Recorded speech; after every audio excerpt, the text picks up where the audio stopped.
It was the great snowstorm of 1985. Now, last February will always, of course, go down as the most impact, losing power, ice, snow, and the whole mix for an entire week to week and a half to more for some of you. But this will always go down as the most snow in recorded history. 13.5 inches on the ground in San Antonio over the course of 2 days. Incredible to see that kind of snow in San Antonio. Here's what the totals look like. I mean, there was even more out to the west. Okay, you can see it was 13 to 15. Look at all of this snow from about Rock Springs, almost all of Real County covered.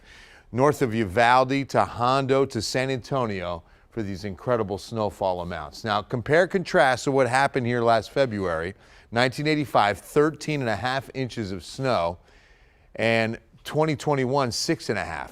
And remember, that was over the course of a week. A lot of you, including me and in Helotes, did a lot more than 6.5 inches last February. All right, we've got a plane, let's see, landing or taking off? Oh, it'd be great if it was a takeoff. I think it would have taken off by now. That must be a landing. Clear skies, 43. We're getting cold. We've got a west-northwest breeze dying down. That's going to help. The dry air is going to help. And mercury is going to drop a lot. Now, this was a good afternoon high for this time of year, about where we should be. You can see upper 60s to the south, 62 at Seguin, pair of 6s at Del Rio.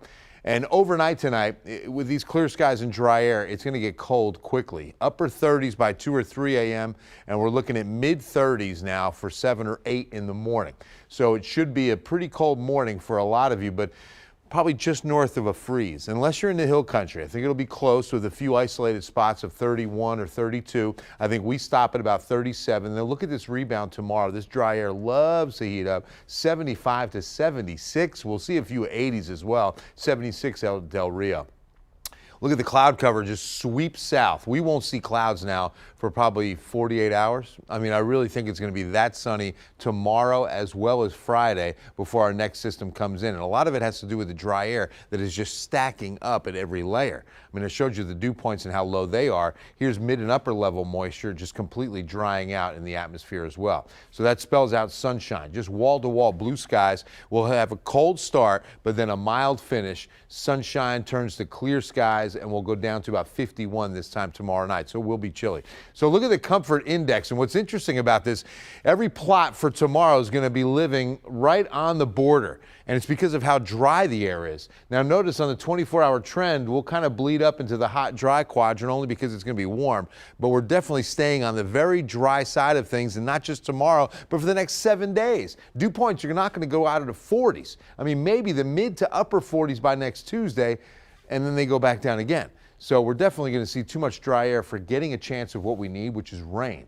But then look at this huge dip. This is a big weather change for Saturday. Big cold front's going to come in. And with this kind of jet stream dip, we're going to get what's called a tight pressure gradient, a big pressure change over a short piece of real estate. That means very high winds on Saturday. All right, 7-day forecast begins with Thursday, 37 to 73, then 41 to 75. Mild afternoons will flip for Saturday. We'll go from breezy on Friday to very windy. Wind gusts on Saturday could be between 30 and 40 miles per hour. Very windy. And we'll go to about 56 for a chilly afternoon, down to a light freeze Sunday morning, Monday morning too. And then we'll start climbing the ladder next week, Sharon.